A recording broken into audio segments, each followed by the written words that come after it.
Good day, everyone. I am Apple Eve Tiponlaon from BSED Filipino 3rd year, and today I will be discussing the CQA, or also known as the Curriculum Quality Audit. What is CQA?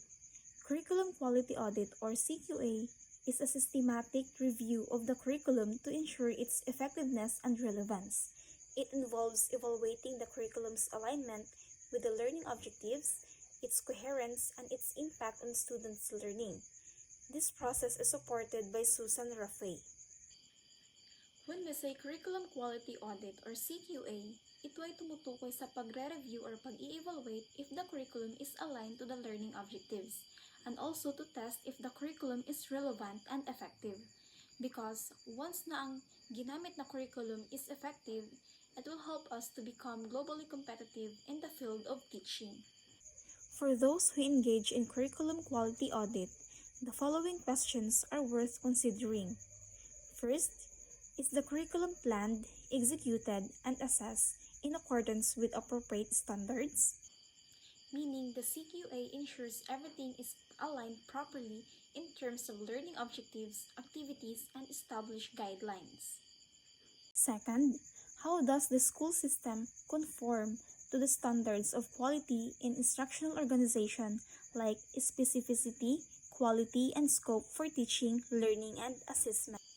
Ibig sabihin, ito ang nag-a-assess whether the school provides the resources, structure, and support needed for the curriculum to be successfully taught, learned, and evaluated. It looks at the overall system's effectiveness. Are all students achieving success equally and effectively? If not, what can be done about it?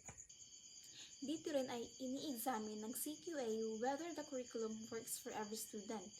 Also, it looks for fairness and effectiveness in student outcomes and identifies areas for improvement if some students are struggling. Benefits of curriculum quality audit. First, identify gaps, under and overrepresentation of the curriculum based on the standards. Sa tulong ng CQA, natutukoy ang areas where the curriculum falls short or where certain topics are overemphasized. This ensures a balanced and comprehensive curriculum. Second, ensures alignment of learning outcomes, activities, and assessment to the standards. CQA verifies that the curriculum, learning activities, and assessment methods align with established standards. This ensures consistency and coherence in educational program. Third, achieves an internationally comparable curriculum as standards become the basis of the curriculum analysis. By aligning with international standards, CQA helps establish a curriculum that can be benchmarked against other educational systems globally, facilitating better quality control and improvement. The first CQA in teacher education curriculum in the Philippines was initiated by Research Center for Teacher Quality, or RCTQ, the Philippine Normal University, Cebu Normal University, West Visayas University, Western Mindanao State University, and other member universities of the National Network of Normal Schools, or 3Ns. The above-mentioned universities collaborate to the RCTQ to initiate the first curriculum quality audit. This also involves aligning the teacher training course with the PPST. Now, what is PPST? The Philippine Professional Standards for Teachers, or PPST, sets clear expectations for teachers at all career levels, and hence becomes the basis for judging performance and for professional development.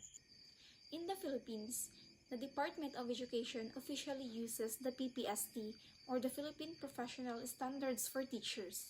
This PPST ensures the quality of the teacher education programs in the Philippines. Other standards that can be used on the CQA aside from the PPST. First, SHED CMOs 74 to 83. Second, Competency Framework for Teachers in Southeast Asia, or CFTC, of CMEU and CMES. Third, European Tuning Asia Southeast, or TASE.